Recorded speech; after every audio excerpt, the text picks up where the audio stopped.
Fallout Equestria, Project Horizons. Chapter 9. Stone. There was no talking. There was no smiling. There were only rocks.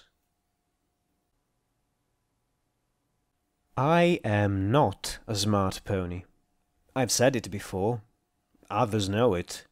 I'm impulsive, immature, reckless. I know two very smart ponies. P21 thought himself picking locks and hacking terminals when he wasn't even supposed to be allowed to read. He somehow convinced duct tape to break just about every rule for fraternization and teach him the skills he'd need to eventually escape from the stable. Morning Glory was a medical technician of the Enclave. She was younger than me, and she was already working for the only ponies who seemed capable of designing anything new. She could discern injury and administer drugs at the top of a feather. She'd even begun researching reasons behind the mental degradation and psychotic tendencies of raiders by analyzing their brains. Me? I shoot things. It's not an intellectually demanding job. In fact, I'm pretty sure it's one of the top 3 most common skill sets in the wasteland. It involves a steady horn, a 1-ton disregard for personal injury, and lots of ammunition. When shooting things is insufficient, then I swap to bashing things with a heavy metal stick. The effectiveness of both methods varies greatly from situation to situation. For instance, when I'd ignored the warnings of a young filly, both proved woefully inadequate in preventing her from being torn in two. So, I have come to accept that I am not, nor will ever be, a smart pony. Thus, when P21 and Glory state that I was an absolute idiot facing down 5 farm ponies almost unarmed and unarmored, I can only conclude they are right. When they elaborate that I should have involved them because my safety matters to them, I likewise can only assume they know something I'm missing. There's just one catch. It seems that with 2 events I had somehow placed a rather gargantuan bounty on my head. The simple act of cutting my head and pibback off and presenting them to one reaper named Deus would earn a staggering amount of wealth. Capturing me alive would double that amount, presumably so that Deus could take his time torturing me and violating my anus. He's that kind of pony. P21 would have me kill any and all would-be bounty claimants. By attempting to take my life, he says, they have forfeited theirs. Eye for an eye, hoof for a hoof. Every pony ends up blind and lame. I can't do it. Those 5 ponies weren't Deus. They weren't monsters. They had a need for the money, same as any pony. I could have killed them easily. Playing it back in my head, it wouldn't have taken much. They'd hoped to take me unawares and alone, a lucky shot in the night. Was I wrong to let them live? Morning Glory's put out with me for quite another reason. In facing said threats alone, I somehow violated one of the tenets of friendship. One of us faces a threat, we all face it. That is apparently a rule of friendship. Trying to protect her was wrong. Better she stand beside me like she had fighting the dragon mutants. She wants to be there when I fight monsters, when I face bounty hunters, when I murder a roomful of traumatized children. Doesn't she realize I'm not a good pony? I'm not a hero. I'm just trying to do better because everywhere I look I see things getting worse and worse, and the only thing that makes any sense is trying to make it better. Old Hoss said Big Macintosh was a hero because he would have given his life for any pony. I sometimes wondered if I could turn in the bounty on myself and split the proceeds among the Crusaders, P21 and Glory. She's going to get hurt if she stays with me. Hurt very badly. To top it all off, I had a mystery inside my pibback. A computer file that is apparently so valuable that my stable had been raided to retrieve it. It was encrypted. Finding out just what it was supposed to do was going to be likewise very expensive, yet it was the only reliable chance I had short of trusting the Enclave, which I wasn't ready to do. At the moment, though, none of that mattered a damn as I sat in detention in a classroom on the second floor of the Rooshof Academy Library building with P-21, Glory, and the Crusaders. We'd found the academy under lockdown. I didn't want to speculate on what had happened to any student's cough in the lockdown 200 years ago, but at least there weren't a lot of bones in the classrooms. Robronco sentries patrolled the academy perimeter, and so far no bounty hunters had faced the metallic protectors. The 7 of us had stumbled onto the grounds and been ordered to report to the office or face immediate vaporization. I had to admit I considered the shooting option first and second. But the fact was that the academy buildings were the closest and largest structures to Brimstone's Fall, and if we started shooting, it would not only draw attention, but also take away a layer of protection I could use right now. The 7 of us had been taken in to see Acting Dean Hardy, one of the spidery levitating-style robots. The office was a complete disaster area, which was actually pretty typical, given that Equestria as a whole was a complete disaster area. A skeleton lay in the corner with a bullet hole through its skull. "Please explain why you are breaking lockdown procedures, Miss—" A buzz, click, whir, and beep. I looked down at some of the yellowed papers on the desk, scanning them for a name. "Marigold," I supplied, and seizing on a sudden whim, I threw my hooves around P-21, who went stiff as a rock. I was just looking for some alone time with my bug friend. I glanced at the page. Sure shot? Please don't call my mom." Because she was in a stable, and I was pretty sure she'd be miffed if she had to come pick me up from school. More clicks and beeps. "Miss Marigold, this is the 3rd infraction for fraternizing with male students you've made within 200 years. I'm afraid I have no choice but to contact your parents and have you all report for lunch detention in the library for the duration of the lockdown." "Yes, Dean Hardy," I said as adolescently as possible. "Can we at least go to our rooms and get our homework?" The Dean beeped as his camera swung from one of us to the next. "Very well. Please carry your hall passes with you at all times or risk vaporization." He reached into the drawer of the Dean's desk and withdrew a stack of faded flat paper cards covered in yellowing lamination. Each one hung from a lanyard and still had a faintly glowing glyph stamped on it. "Now please report to detention in room 203 of the library." Thus, the 7 of us became the newest students of Rooshof Academy. "That was brilliant!" Glory gushed as we trotted by Robronco sentries urging us to get to class. "How did you think of that?" "Do you have any idea how much time I spent in detention?" I asked her with a grin. "Oh." Suddenly, she went red. I blinked at her and then grinned. "Let me guess, your first time?" "Well, yes," she admitted. I put a hoof around her neck and pulled her close, grinning at her. "Well then, let me give you some advice. Always sit in the back row. Always pass on notes. If the teacher asks what you're doing, the answer is working, not studying. Oh, and remember, you have a bladder the size of a pea." "You really were in detention a lot," Glory muttered with some worry as I lowered my hoof. She looked over at P-21. "You were probably a much more diligent student," she said to him. I winced. "Please don't bite her head off," I silently begged. Thankfully, he was in one of his more wistful moods as he looked at the decaying library. "No, but I would have been," he said as he looked down at the textbook showing 2 red-striped zebras. I felt they looked a bit like hooved candy canes myself. I looked at the caption beneath.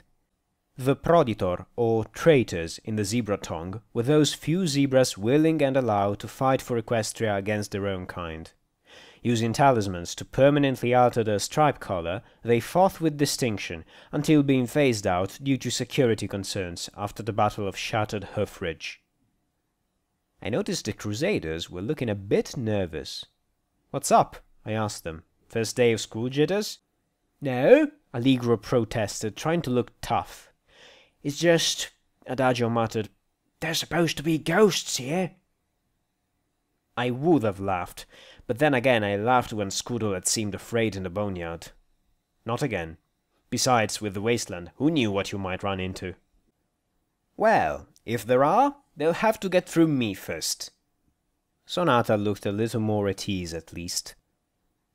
Using our hall passes, B-21, Glory and the Crusaders dispersed from the classroom and set about looting anything eatable, drinkable, or medical they could get their hooves on. If they found an armory here, well, that would just show how hardcore Shirley made education prior to the bombs going off. This left me alone in the second floor of the library and looking out at Brimstone's Fall. And we were doomed, because I was going to have to come up with a plan. Me, the not-as-smart pony. Brimstone's Fall wasn't much to look at, really. Just a round, jagged hole punched in the Badlands surface. It had been a gemstone mine. Then, during the height of the war, a dragon had fallen right on top of the mine workings. The Shadowbolt's Pegasus Strike Force, along with heavy ground support, slew a powerful dragon allied with the zebras, but hundreds of soldiers had died before the dragon perished. I knew all of this because there was a framed news article hanging next to the window. In 200 years, it hadn't changed much. It lay right beside rail lines stretching to the southwest towards Philadelphia. On the surface was a large administration building and two long barracks-style houses. Since I didn't see any slaves, I assumed they had to be quartered underground. Two nested chain-link fences topped by razor wire surrounded the hall and the three buildings, with a guarded hoof bridge built over the rail spurs where they passed through the fences. A chain-link gate blocked the space under the bridge. Maybe we could find... What the fuck? I stopped and stared at the corner of the room. Had something just moved? One of the Crusaders playing a trick on me? My mind finally cracking? Slowly, I rose to my hooves and checked my EFS. Nothing. My eyes scanned the room slowly, mane itching like crazy. Huh, I muttered. Nothing at all. Bullshit. In a wasteland, it's never nothing. I put my back to the wall until the others returned. It happened again. I'd swear that I'd seen some dingy papers shift on their own right before the six entered the room. I rubbed my eyes, but then the others were inside. You okay? You look spooked, B-21 said concernedly, before he tossed me a Sparka-Cola. I caught it with my magic and deftly popped the top. It was warm, but it was Sparka-Cola. Yeah, just trying to figure out how to get in there, I said as I scanned the mine once again for some chink in their defenses. The guards moved in 3s and 4s. There wasn't the slightest bit of cover to use to approach from the ground. And then there were the neighbors. Along the highway between the mine and the road was a strip mall. Most of the shops seemed more or less intact, and there was a large gathering of ponies there. At least 20 or so. Allegro, who's that? He trotted to the window, and I held the binoculars for him. Oh, them. Packers. They're just a gang out of flank. Not as crazy as raiders. They usually work protection for the slavers. Great. Between the Packers and the slavers, I was looking at 40 or 50 enemies. They're not slavers? Medley huffed. I told you, but no one listens to me. Slavers got to have a license out of paradise to be slavers. Otherwise, they just make slaves of each other. The licenses are, like, super expensive. Explains why they could afford my bounty, I said as I pursed my lips. Then I frowned as I watched the train come out of the mine. It was only 4 cars, which were being hauled by a dozen slaves as a slaver liberally lashed them with a whip. To my amazement, I saw several zebras among the slaves. I suppose slavers couldn't be choosers. The train slowed to a crawl as it passed under the bridge, the guards above sweeping their weapons while 2 ponies checked beneath for escapees. Once past the checkpoint, the train started to crawl towards Huffington. Where are they going? I asked. Tracks lead to the tunnels. Ain't safe down there. Ghouls and worse. Not sure where they go past that, Allegro said with his own curious frown. I chewed on a hoof as I looked down at the strip mall again. If I attacked the mine, then the packers would reinforce the slaver guards. If I attacked the packers and lived, then the mine would be alert. I looked from pony to pony. They all wore cow pony hats and leather jackets with some twister or tornado patched on the back. Better yet, this gang was co-ed. I smirked. Hey, P-21, think you can sneak down there and snag me a hat and jacket? Why? What are you planning? He asked with a frown. Something not too smart. Well, if we're going to be stuck in detention all day, at least one of us needs to be in a gang.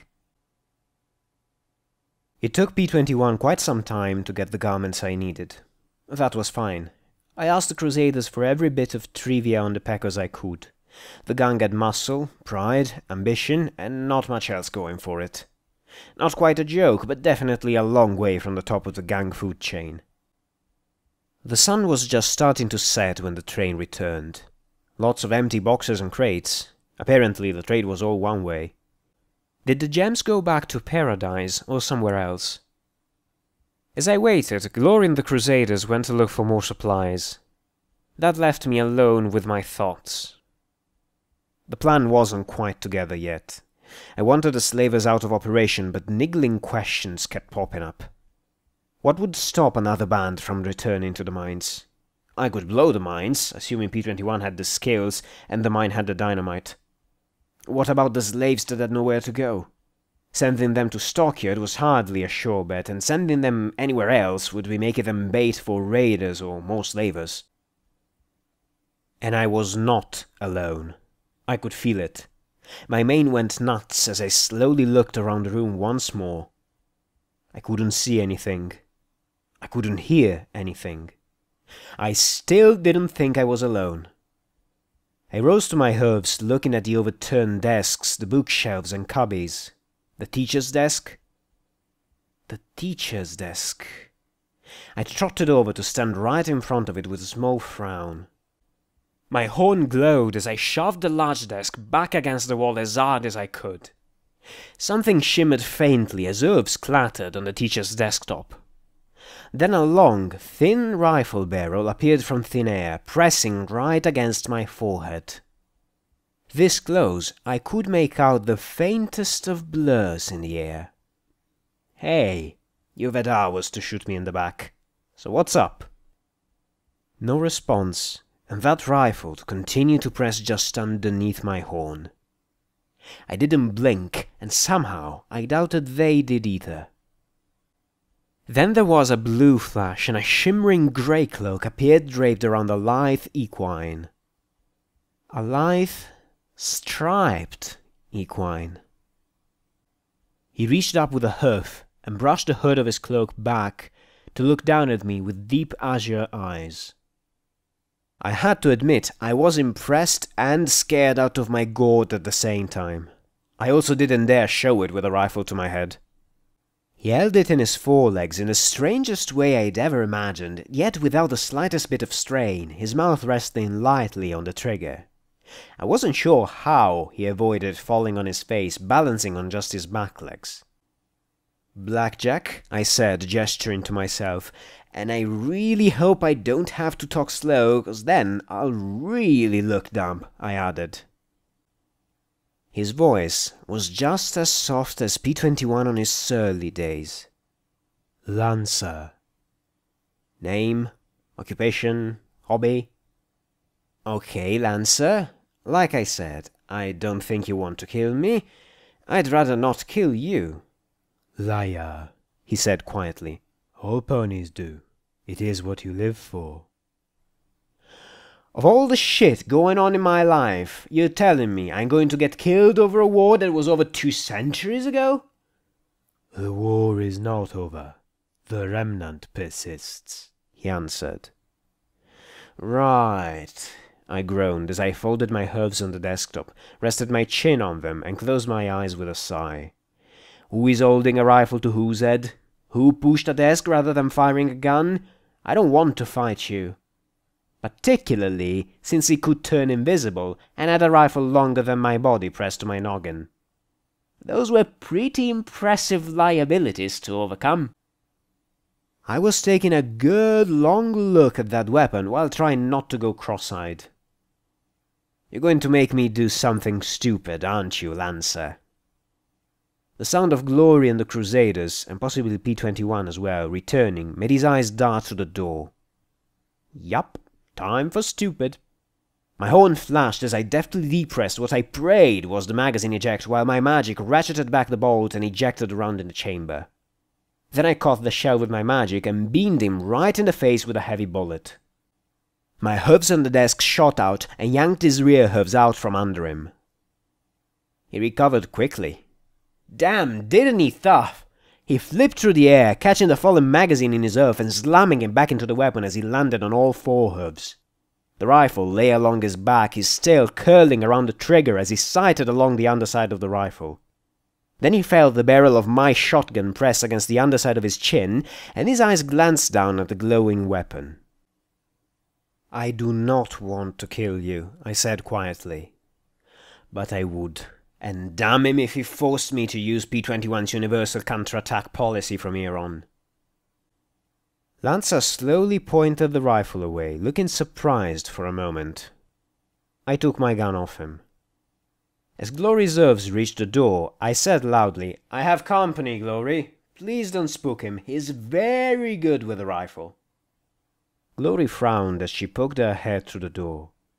"Oh," she said delicately, eyes wide in shock as she laid her eyes on Lancer. Slowly he backed up, keeping his rifle roughly between the two of us. Oh. The Crusaders immediately took cover. "Right, so, like I said, I don't want to kill you. I'm pretty sure you don't want to kill me." I looked out the window and gestured to the mine with my head. "In fact, I bet you're here for the same reason I am. Free the slaves?" He didn't nod. He didn't smile. He didn't blink. I covered my face with my hooves, groaning, "Would you just trust me?" "I would not be opposed to see my people return to freedom," he finally answered. "Progress. Progress is good. Okay, so, I'm trying to get a plan together. A zebra with a gun like that would fit in very nicely." I had no clue how, but I'd like to know if he'd cooperate at all. "Do you serve the stars?" he asked me bluntly.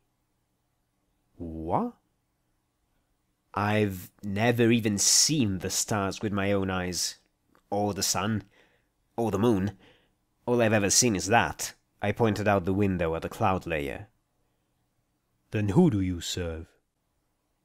As calmly as he said it, I was pretty sure that my answer might lead to me getting shot soon.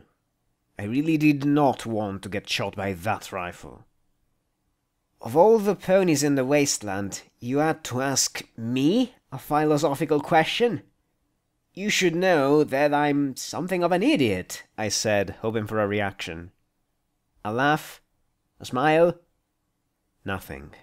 Great.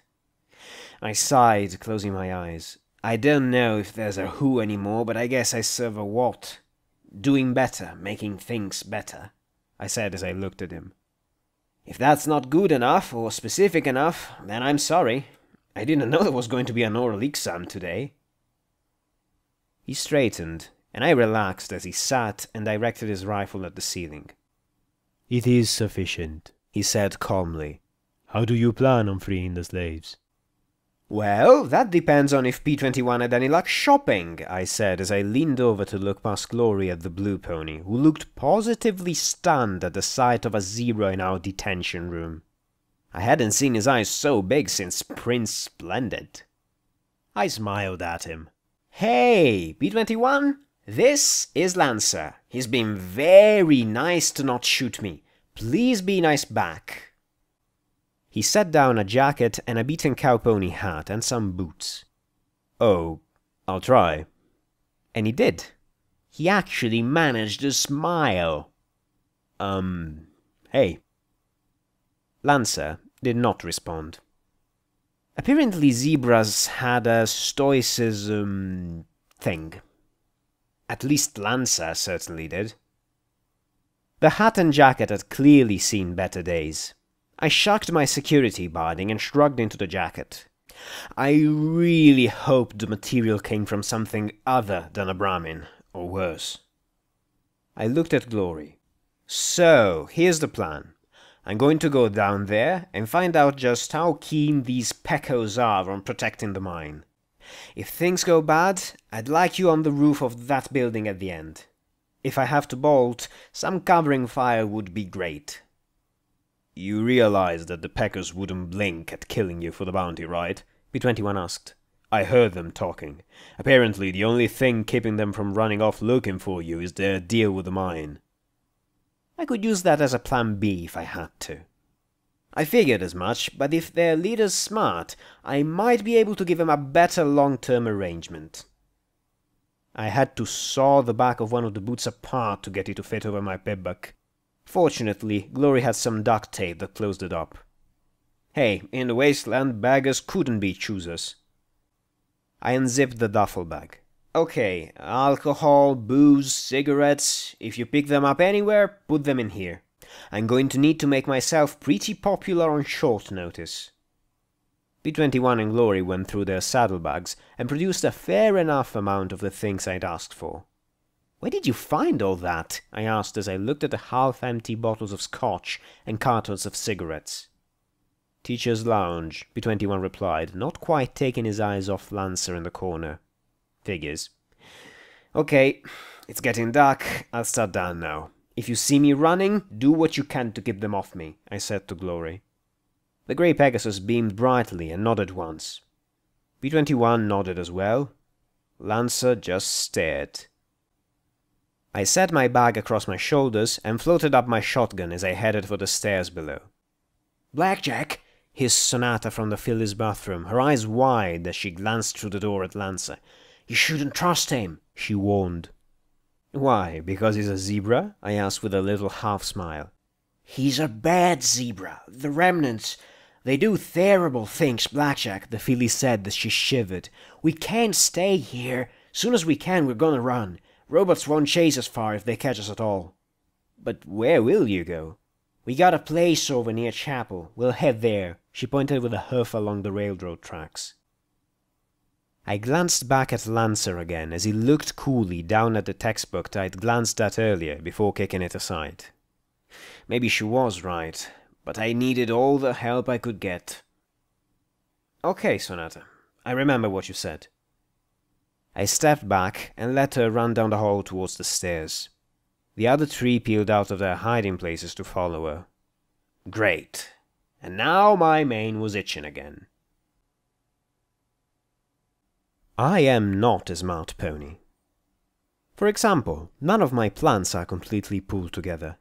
There are little gaps here and there that I have to fill in on the fly. Actually, if you look at all my plans, that's how they generally run. Nice strings of improvisation piecing together a tiny bit of solid reasoning. This plan was simple. Send the Peccos off on a wild Parasprite hunt to the north. It's not always just because my brain is being lazy, though. Sometimes it's because that no matter how well you plan, you'll always hit that point where everything falls apart. For instance, I wasn't even halfway to the strip mall before Samponi started shooting.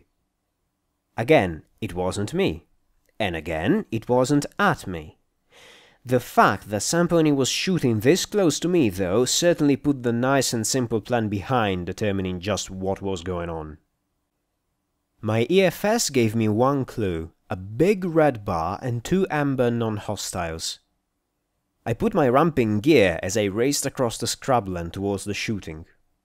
Escaped slaves? Crusaders in trouble? Nope. Red Scorpion, one every bit as large as the monster that had nearly eaten Glory and me in the gravel pit. 2 ponies tried to return fire with a lever-action rifle and a revolver, but in the twilight their accuracy was at a huge disadvantage. Me? I had enough radiation in me that I knew exactly what I was aiming at. Yeah! I shouted as I raced towards the scene. Just in time, too. As I got close, the monster knocked one of the ponies down with a swipe of a huge claw. Here, here, come here! I didn't even bother with buckshot, loading slugs on the fly. The heavy shot battered and splattered its many eyes as I fired into its front as fast as I could. Its heavy pincers snapped at me as I moved, but in the minimal armor of the Pecker's outfit, I was able to leap aside while blasting it again with the shotgun. I laughed like a maniac, anything to keep its attention on me and off the fallen pony. The other, a unicorn with a lever action, wasted no time picking her shots. The magnum rounds fired by her rifle were almost as effective as my own slugs. With two targets so close, the rat scorpion stung at one of us and pinched at the other. Finally, my luck worked out and a slug obliterated its skull. It collapsed into a twitching heap. Tumbleweed, you stung? The unicorn asked as she rushed to her fallen friend. The earth pony curled up in a ball, shaking. Shit! Damn it! I knew exactly how that felt. I got something for that, I said as I opened the duffel bag and pulled out some of Glory's anti-venom. I jammed it into the poisoned pony's flank and pushed the plunger. She shook a little bit longer, then relaxed a touch. Anti-venom. Never leave home without it. Thanks. How you managed to dance around that critter, I'll never know. Can't see my hoof in front of my face, she complained as she searched around. I pushed the mirror sunglasses a little further up my muzzle as I checked the earth pony's breathing. She seemed like she was doing better. What are you two doing out here? I asked. Before they could answer, a spotlight from one of the towers on the fence lit up and washed us in its harsh yellow glare. A voice over a loudspeaker said in mock sympathy, "Oh, I shouldn't have bet on the scope." There was laughter, and then the voice warned, "Get back to your hole, Packers." A bullet smacked into the dirt at our hooves. They were in range? I marveled, and then seethed. Assholes! You must be new. Fresh out of flank? She asked as we helped her friend get to her hooves and walked her away from the tower. Yeah, name's Marigold, I replied. Dusty trails. This is Tumbleweed. She snorted as we picked our way towards the distant lights. I had little trouble, but the pair stumbled over the uneven ground. Well, you want my advice? Keep walking. Being a Packers is hell out here. It's fun enough when you can strut around in flank, but we're getting screwed in the worst ways here. Oh yeah? My mane prickled like crazy. How so? You just saw it. Sidewinder's got his protection racket, but he gets the caps, and we get left out here for weeks. We're supposed to deal with the trouble, but all we really get is bashed around by those bastards at the mine, the critters in the waste, and any slaver looking to up their quota. The strip mall had to be getting its power from somewhere, as neon light poured into the cracked parking lot. It wasn't a town per se. I couldn't see ponies raising families here. It seemed more like a glorified hangout for the Packers. One large shop bore flickering red neon letters, Packers Builds Western Wear. The other was a bar named Twister's. In the middle was a liquor store looted long ago, a gun store, and a barber shop. Seriously? I asked as we made our way towards the bar. You're supposed to be protecting them, but they'll snatch you if you're alone. Yup. We're not licensed with Paradise, so better not be near the mine or you're lonesome. They'll invite you in and then never let you leave. She sighed. But being a Packos is better than being solo, or so I keep telling myself every damn day. I gave a grin and prayed to Celestia she didn't ask me why I happened to be on my lonesome. I'm gonna go lay down, Dusty, Tumbleweed said, the brown mare giving me a grateful smile. Thanks for the medicine, ma'am. There was something in her vacuous eyes that bothered me. She kept twitching and swallowing. You sure she's okay? I asked worriedly, watching her twitch as she made her way towards the apparel store. Yeah, probably just a poison or something she ate, Dusty Trails said, the sandy-hided pony leading me towards the bar. Suddenly, 3 bucks rolled out the door, kicking and biting each other.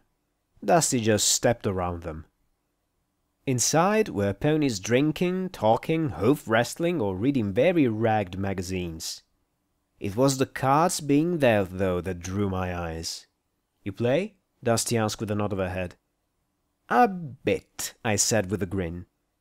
A few minutes later, I was settled in at the table, passing around a bottle of whiskey and swapping cigarettes for poker chips. It wouldn't do for me to seem too ready to play, but once I settled in, I felt more relaxed than I had in days. Sure, any of these ponies would kill me for a huge bounty if they had a clue that I was security, but why worry about that now? 5 hands in, I wasn't winning, but I wasn't losing either. So what's your story, Dusty? My story? What am I, a 2-bit novel? She asked with a chuckle. Nah, 5 bits at least, I said with a laugh. She joined my laugh as we drew new cards. Well, the name says it all. I was born to a caravan family. Soon as I could walk, we were roaming. Here to Friendship City, even Philadelphia, but that was years ago. She took 2, shuffling her hand back and forth before raising. Then she continued. He liked to say he specialized in ammunition, and he was happy to give out free samples to raiders. Then one day, we did some business, and he found an armed grenade in his saddlebags. I came back and finished off the rest of us. I was only a year past my cutie mark, so they sold me in paradise. You were a slave? The thought of a pony who had been a slave, protecting other slavers, was beyond comprehension. Something like that. Got picked up by a society pony. They like to call their slaves servants, but you're wearing an explosive collar all the same. Mostly was used for sex and housekeeping for an old mare in the Applet family. Could have been a lot worse. I wasn't paying attention. My little pair was a joke to a 3 of a kind. When she died, her granddaughter didn't really know what to do with me. Didn't want me for sex, didn't need me for cleaning, so she just let me go. Sweet girl. Of course, unarmed and broke, I wasn't in a real good position to survive long. Got into debt to one of Usury's little pet ponies. Joined with the Pecos to pay it off. I didn't really know what to say. I thought I'd gone through a lot in my week in the wasteland, but the reality was that I hadn't really experienced anything. She was so matter-of-fact about the circumstances that led her to this point that I felt more confused than ever.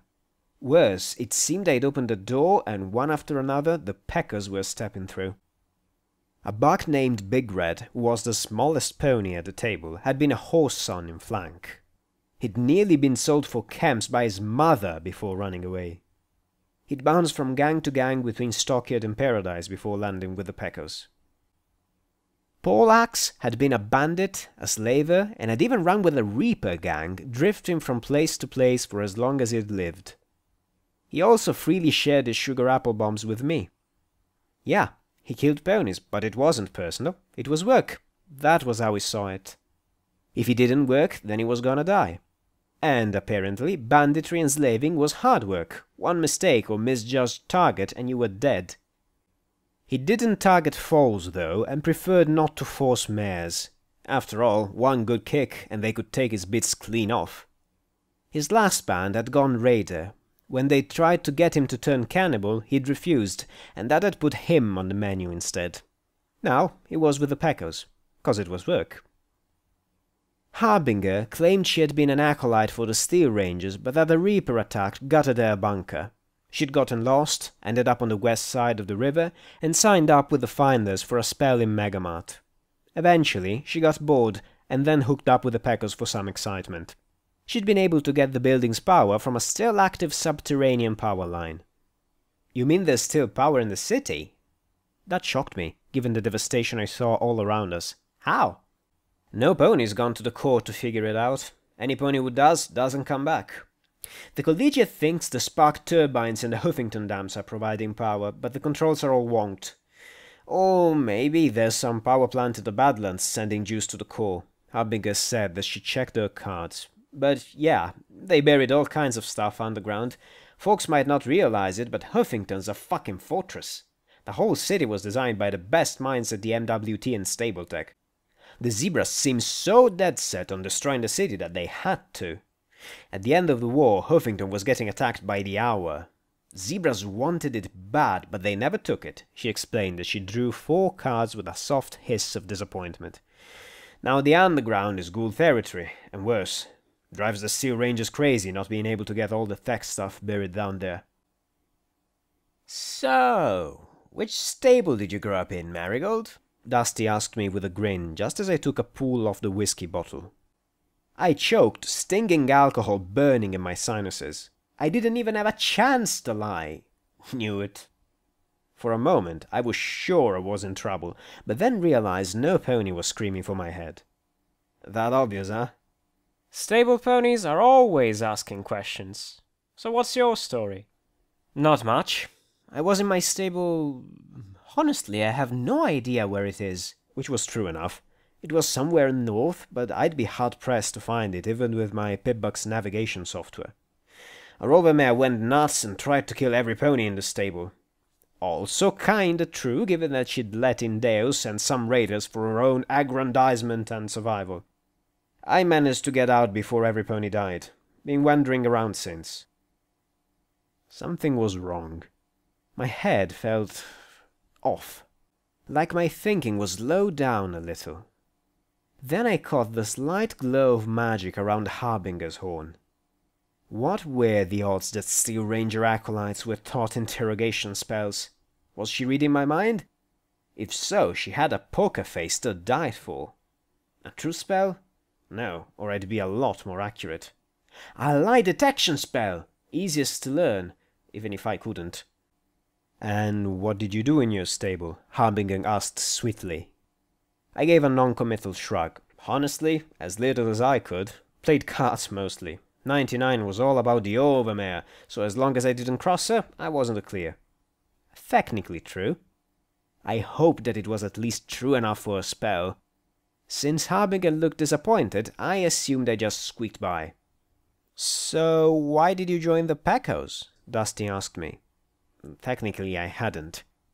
I don't know, really, I said, thinking. If I had to join the Pecos, why would I? Then I looked at the bottle of whiskey, the cards, and the ponies around me. Guess so that I wouldn't be lonely anymore. Have a life like I did in 99. Hambinger's horn finally stopped glowing, and I took a breath. Well, here's to your life. Hope it's worth it. A bit later the game broke up, as Big Red and Harbinger left. I needed a little bit of air, so I stepped outside, and into the faint drizzle. Not even really rain. I looked down at my hooves. Was there still power underneath me, even after 2 centuries and the bombing? Hoofington was like a country within a country. Lots of secrets are buried here. Hoofington's a fucking fortress. I looked to the north at the faint green glow in the distance. Secrets. Why did it feel like EC 1101 was burning a hole in my leg? A buck lay on the porch outside Twister's, his muzzle pressed into a filthy plastic bag reeking of dung. He inhaled deeply over and over again, twitching. Dusty caught my look and chuckled. Yeah, believe it or not, he's supposed to be in charge here. Poor Jackass is so hooked on Dash that he's trying to get a buzz from our Fimbram and shit. Can he do that? I asked in a tone of disgust. Nope, but it doesn't stop him from trying, Dusty said, closing her eyes and letting the rain play along her sand-colored face. So, guess you're not one of Sidewinder's more clueless spies. You thought I was a spy? Showing up in the middle of the night? Asking questions like you do? You're something, Dusty said with a grin as she looked up at the clouds. Not a bad night. Didn't get eaten by Rod's corpse. Got a new Pecos that's decent at cards. What more could a mare want? A life of her own? I asked as I looked at her speculatively. She caught my tone and looked at me. Dusty, how do you feel about slavery? Why do stable ponies ask the dumbest questions? She asked in turn with a sigh and a frown. It doesn't matter how I feel. Slavery happens. It's not even the worst thing that can happen to a pony. Ghouls losing their minds, going crazy and turning into cannibals, mutating into some creature, being torn in half by waste critters. There's 1,001 ways to die. Wearing a slave collar is somewhere in the middle of that list. But is it okay? I pressed. It happens. Who cares if I think it's okay? She retorted with a frown as I pressed my luck. There's nothing I can do about it. What if you could? I asked, my voice barely above a whisper. She stared at me, now looking scared. Who the fuck are you, really? I just looked at her, pulling off the glasses to look straight into her eyes. She shook her head slowly. No. Fuck. No. No, you're not. No fucking way. Yeah, I am. And I'm going to do something about the mine. Just like I said I would. But I'm going to need help. I need your help. If you really don't care about the slaves, then yell for the others. I wouldn't blame you. And I won't kill you. But if you do want to do something about those slaves, then help me. No, I can't. Fuck. No. Oh, how the fuck can you do this? She hissed as she paced back and forth. You saved my fucking life. You saved Tumbleweed's too. How the... She clenched her eyes shut as she sat and thumped the sides of her head. This is some fucked up booze dream, and I'm going to wake up right the fuck now. I put a hoof on her shoulder. It's not a dream. It's a chance to do better. I can't guarantee it'll work. In fact, given how my plans usually go, I'd be fucking scared to death. But it's still a chance for a free life. For you, for those slaves in the mine. Dusty Trails closed her eyes, raising her face to the clouds as the rain drizzled along her muzzle. Finally, she pulled off her hat and sighed as she glared at me. Fuck! The strip mall rang with shouts and cries as the Pecos scrambled to their hubs. Security had breached their defenses, shared their liquor, bypassed their interrogation attempts, and basically pissed in every pony's faces. Now the night was filled with cries for the 100,000 bottle cap mare's head, and they scattered to the north and east in a vengeful frenzy. A lone spotlight opened up and swept across the empty buildings in an almost forlorn fashion, as if stung there'd been a party and they couldn't attend. There was such a rush for vengeance and money by those certain that security was off east towards flank, that no pony thought to check along the railroad tracks just north of the ruined little strip mall. The sound of the nighttime drizzle, now punctuated by the occasional shout and gunshot, gave way to the grinding of rusty wheels on rusty metal and the snap of a whip on sweaty ponies' backs. The incoming train rattled and banged its way towards the mine, and the sound of the pulling slaves' hooves loud on the track, until the cry of "Rocks!" filled the air and the pullers began stumbling. The whip master immediately grabbed a wheel next to a seat with her magic and spun it as fast as she could. Rusty squeals filled the night air. Move 'em, you worthless lugs! Move 'em! The brakes were released, and the rail cars began crawling slowly along as the lead bucks shoved the rocks off the tracks and the rest continued to pull the empty flat cars forward. With only a few hundred yards to the mine spur, there was no time to build up their earlier momentum, and the cars crept slowly past the tumblestones of the track and onto the spur.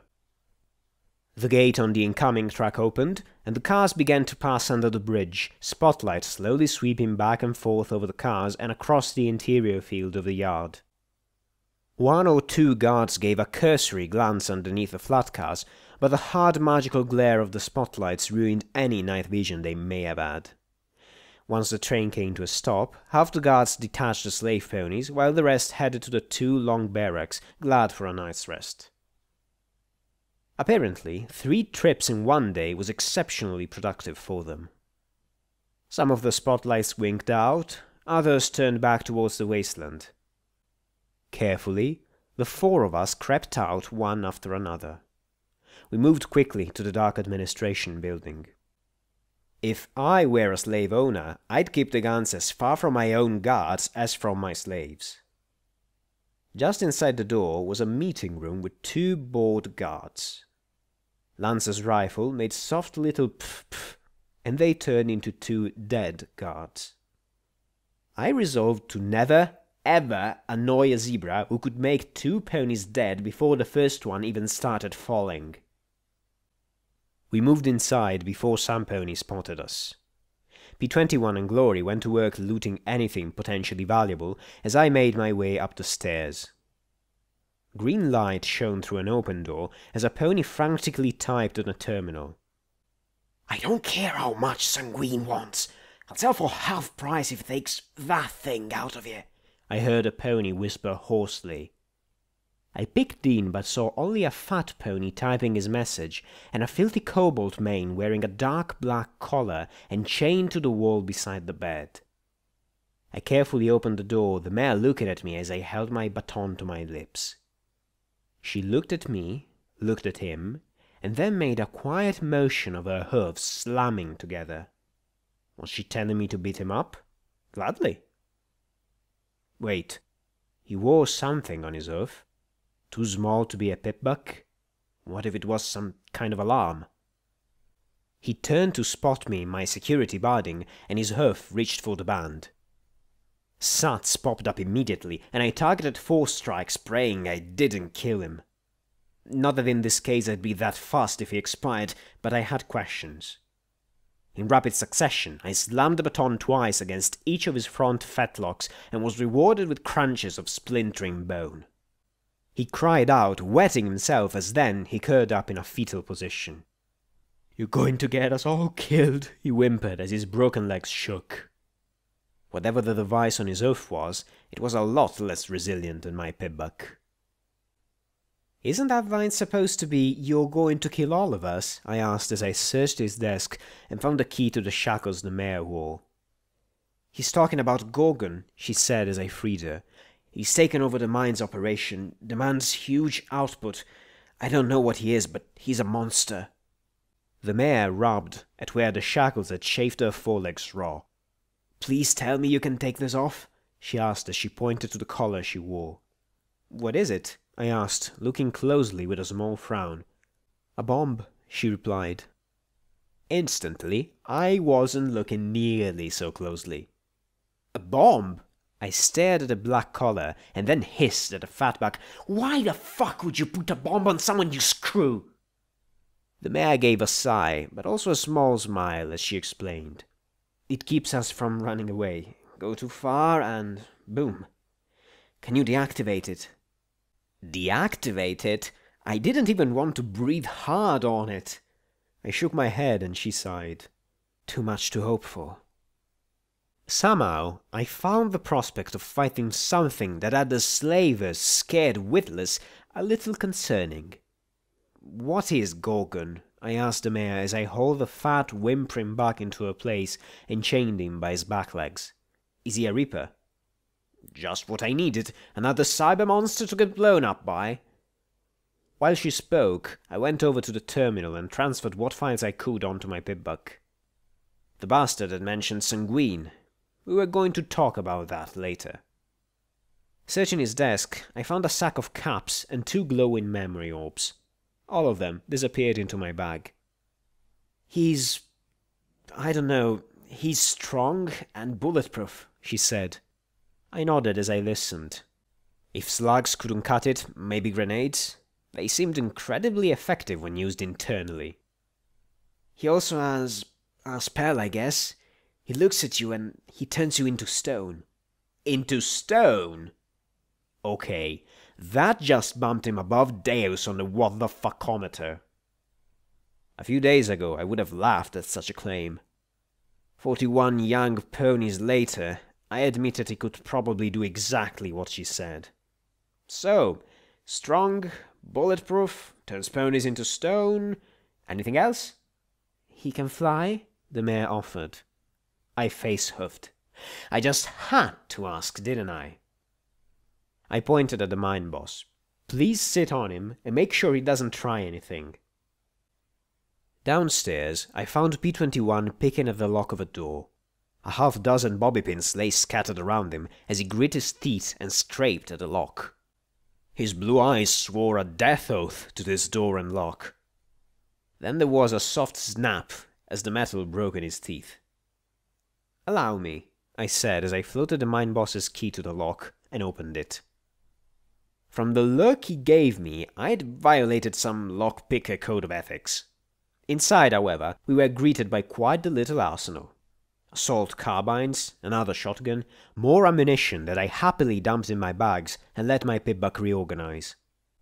There were energy cartridges for Glory and a strange pointy pistol-like object that smelled of ozone, so I guess it was an energy weapon. I tossed it to her as well, and she gave a little squeak as she immediately swapped out one beam pistol for the new weapon. "Do I want to know?" I asked as I tied the carbines together to make them easier to carry across my back. P-21 clenched his eyes shut as he dropped a few automatic pistols and revolvers into his bag. I'd have to carry the ammo, I knew. Lancer watched the door, utterly disinterested in our looting.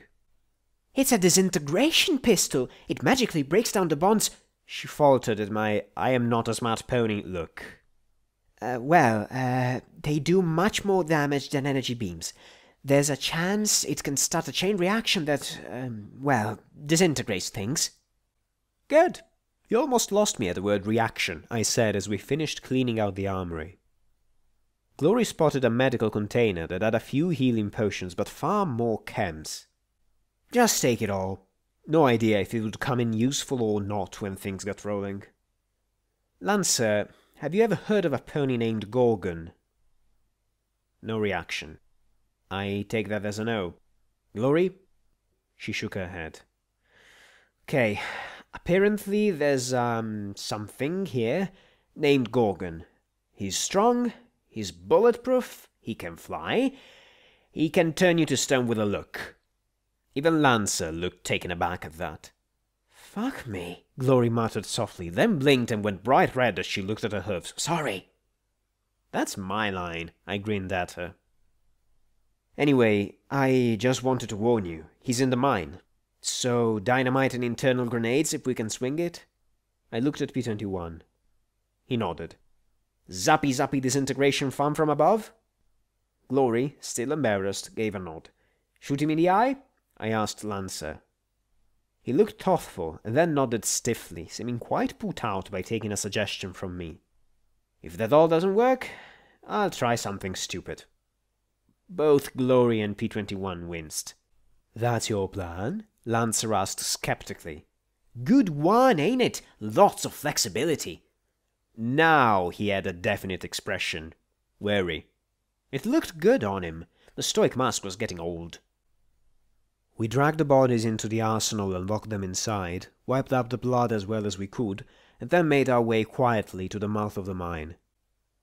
A barricade had been built across the entrance to the sloping tunnel that led underground. Once again, the mine boss's keys expedited our entrance, much to P-21's chagrin. I passed him the keys once we were inside. "Just think of them as really accurate lockpicks."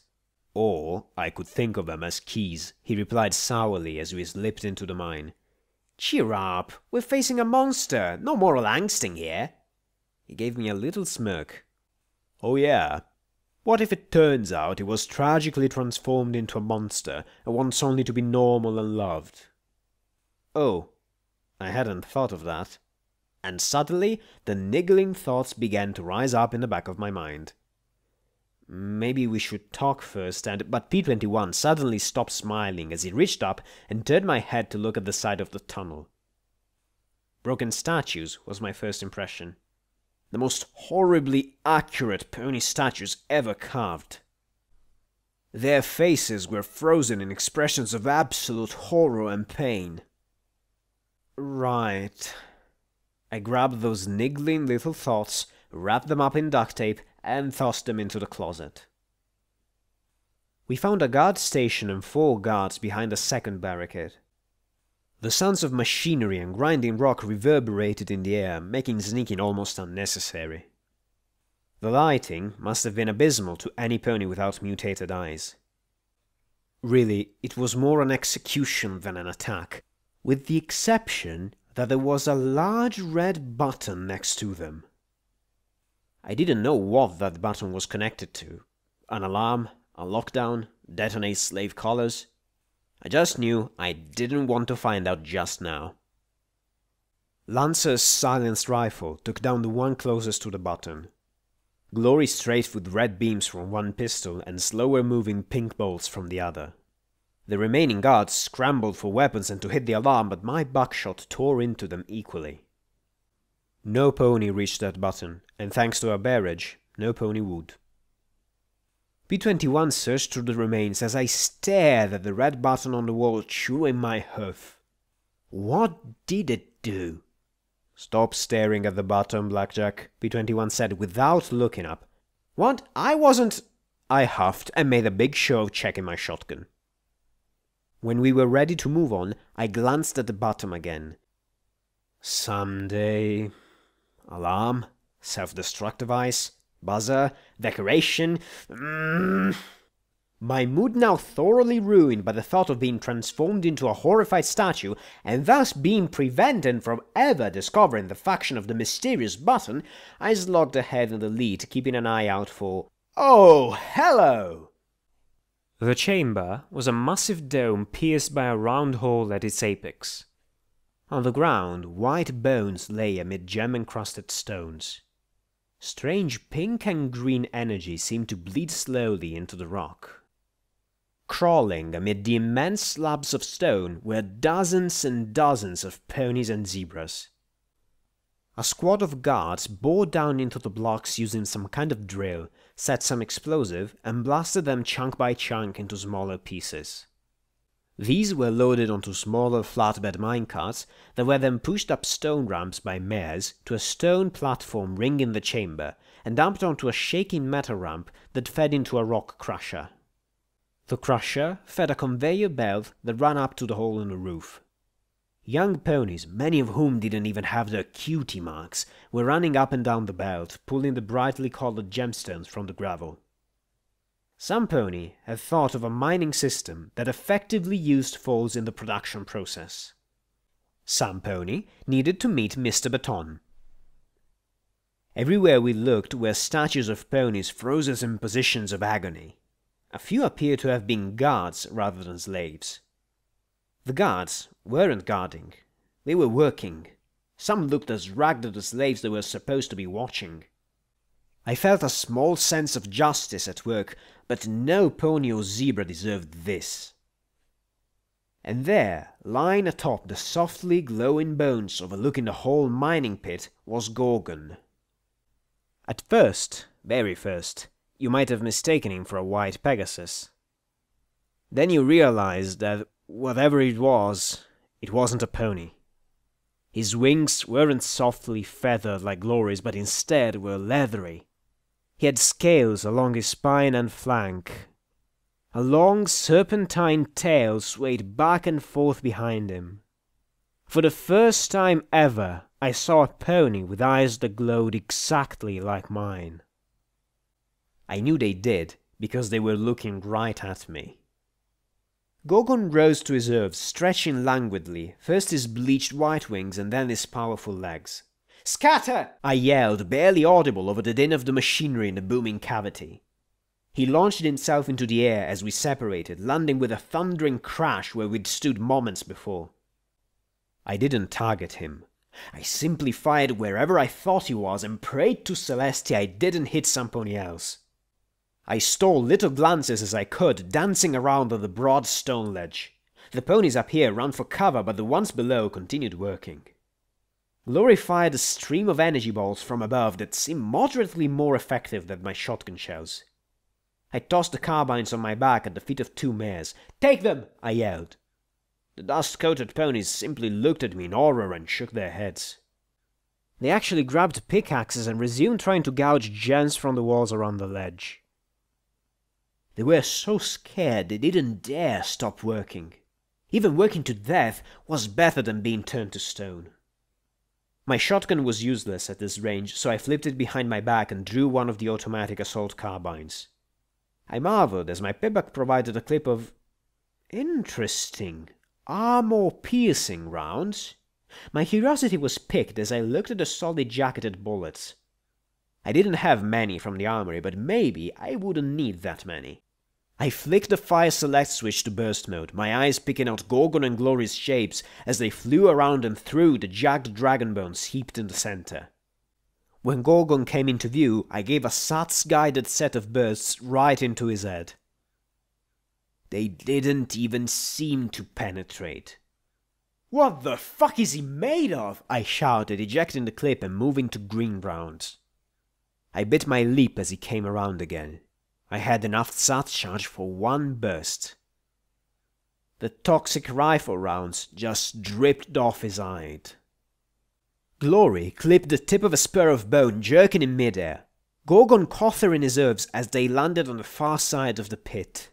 His glowing eyes stared into hers, and I watched as I saw her writhe. I'd never imagined turning to stone would be slow. Her equipment and violet mane turned white first. Then her limbs froze in their twisted state, and finally her head finished in stale alabaster. "Lancer, please tell me you can shoot him in the eye," I thought as he took to the air once again. I raced past still labouring ponies as I made my way to her. Not one looked at me. Not one dared to stop working with Gorgon still alive. Some of the workers were fresh statues as well, having been turned to stone by accident for watching our fight. Suddenly, I heard muffled booms over the din of machinery. P-21 demonstrated his affinity for explosives with tossing dynamite as quickly as he could pop the brass tops.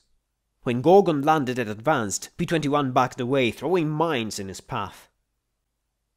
The monster didn't even try and step around them. The explosion scuffed his scaly hide and not much more. I raced as quickly as I could to help. Maybe I could ram a stick of dynamite up his scaly ass. Where was... I ran into a stone wall. No, make that an invisible stone wall. My head spun for a moment before I looked up. I reached out with a hoof and saw the faint shimmer. Apparently, being turned to stone hadn't disrupted the enchantment in his cloak. I looked through the petrified zebra, watching as P-21 was transformed into a statue as well. Monsters. Deus was a monster. Gorgon was one too. My weapons were useless against monsters like them. How was I supposed to fight something like this? The only thing I could do was see, which would apparently kill me. Then, I looked at the magical lights illuminating the space. My mane began to itch. Fuck. Something stupid then. I immediately began to take out every light I could. With each detonation, more and more darkness claimed the interior. As darkness spread, I saw Gorgon begin searching. He couldn't see in the dark. Finally, I had something going for me. I couldn't plunge the entire room into darkness. The radiation from the dragon's remains provided some illumination. I needed some way to kill him. I looked at a pile of dragon bones in the middle of the room. They'd withstood 2 centuries of mining around them. No, I needed another edge, something to avoid being turned into stone. Gun had been my edge against Deus. Deus. Deus! Ah, shit! Would that work? My mane itched like mad. Deus and Gorgon were both monsters, the likes of which I'd never seen. The mine boss had mentioned sanguine. Maybe... I trotted into the gloom, hearing Gorgon's wings whoosh even over the grinding machinery. Gorgon was bulletproof, beam-proof, and bomb-proof. I hoped he was as cocky as I'd be if I were him. I moved to the nearest edge and then turned on my pipback, bringing the file EC1101 to the top. The letters should be a nice bright lure in the gloom. They were. Gorgon landed in front of me and our eyes met. Instantly, I felt a needle stab through my eye sockets and into my body. It felt as if every inch of my body were being slowly pinched off cell by cell. I couldn't look away if I wanted to, but I could scream. "See this! Sanguine wants this!" I yelled right into Gorgon's face, and for the first time since the battle started, he balked. "You turn it to stone and the data is fucked!" I had no idea if that was true or not, but all I could hope for was that he didn't know either. The sensation abruptly reversed, and I swayed on my hooves a moment. That was a sensation I'd happily avoid. I pulled out my baton as I backed till my rear hooves touched the edge. I knew there were lots of nice jagged pieces of dragon bone down there. "Come on, you want it? You'll have to take my leg first." I had no idea if he could hear me over the din, but from the smile blooming on his face, I guessed he could. He charged, a reckless, full-frontal assault that only an impregnable abomination would undertake. I didn't swing the baton, I threw it right at his head. Whether through reflex or annoyance, he closed his eyes before he rammed into me. I know he probably planned on winging me away to tear me limb from limb. Only this time, not only did I grab his scaly eye with all four hooves, I used every bit of magic I could to hold his wings in place. We tumbled end over the edge, and landed on the wide metal slide covered in rock chunks being fed into the rock crusher. Gorgon looked down at me and pulled back his foreleg, slamming it down with enough force to turn the rock next to my head into stinging powder. I didn't let go as we rolled back and forth over the rolling, tumbling rocks. A second kick grazed the side of my head, and only the helmet Keystone had given me kept my skull from being pulped. His wings struggled for freedom as he fought to get airborne once more. I gripped him as tightly as I could, not giving him the leverage. He struggled against the floor as the angle increased. I shoved hard, forcing myself a foot or two above him. I saw the first signs of fear in Gorgon's eyes. His scream was muted by the roar beneath us as his long snake-like tail was caught in the grinding teeth of the rock crusher. Not even I could hold him then, but now I didn't have to. I kicked and shoved and did all I could to keep him under me. "No, you don't!" I screamed, not caring if only Celestia heard as rocks battered both of us. The walking jaws and flow of stone pulled him down inch by inch. Hooves slammed into the teeth, and for a moment I feared he might actually break the mechanism. Then one of them caught in the pumping jaws. There was a resounding pop. I heard that scream. I stomped my hooves into his face, watching as the heavy iron jaws of the rock crusher turned red with muddy pulp. Inch by inch he was fed into the machine, and it was all I could do to keep him beneath me. I clawed up the stream of rock as the poor falls continued their labors, kicking wildly as popping fragments and flailing hooves battered at my badding.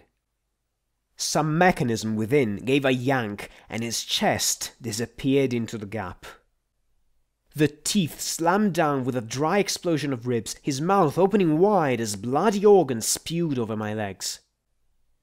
The jaws withdrew, and Gorgon's glowing eyes stared up at me for one final moment before the jaws slammed shut. His skull was just another rock.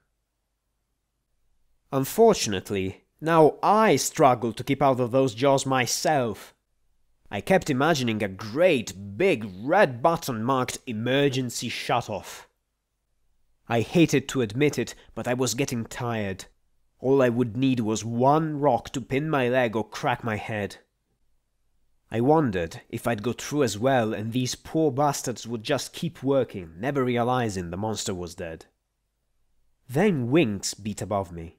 I felt hoofs hooking my badding. I glanced back at the gloriosity of morning glory as the Pegasus lifted me from the crusher's feeder and into the air above the workpit. The conveyor belt to the surface was a ribbon of pulped Gorgon. "If he regenerates from that, I quit," I said. At least, I hoped I said it. My ears were filled with endless ringing and throbbing. Glory set us down, and I saw that Gorgon's demise had finally spread to the workers. The unicorns were arming themselves with the carbines. The earth ponies took up the revolvers. I looked around for the guard workers, but saw they had had a complete change of heart after being on the receiving end. There were a few lips moving from my friends, my not petrified friends. Indeed, many of the petrified ponies were once more free to move around. Broken stone ponies, though, remained broken stone. The workers used strange hoof signals I didn't understand as we made our way up out of the pit. I really could have used a Spark-a-Cola, but given how the slaves around us appeared, it would have been crude. We reached the barricade, and I looked at that bright red button with a parting sigh. We stepped out into the drizzling night. The guards had gathered, looking unsure of what to do when we emerged. Most of the slaves were exhausted. Many had multiple injuries. All of them were hungry. Few were trained in firearms. Some ponies, the guards apparently included based on how they began rallying, might think that would put the slaves at a disadvantage against the 20 or so armed, healthy, rested guards that remained.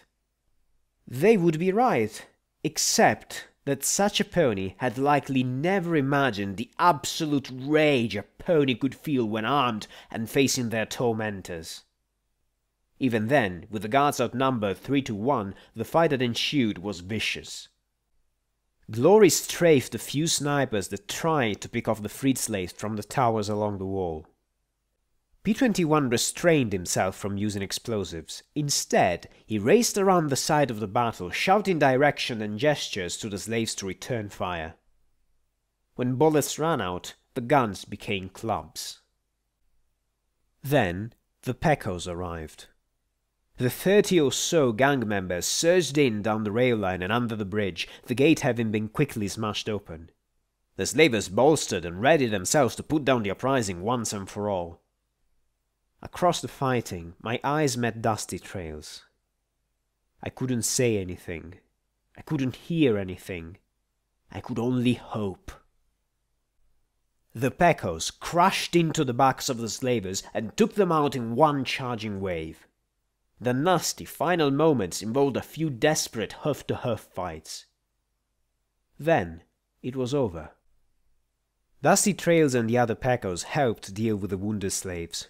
Whatever guards had been in the mine, they'd shed their uniforms by now.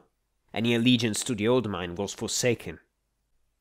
When it was over, I yelled for P-21 to find a pantry to get them fed, and Glory to do what she could to help the injured.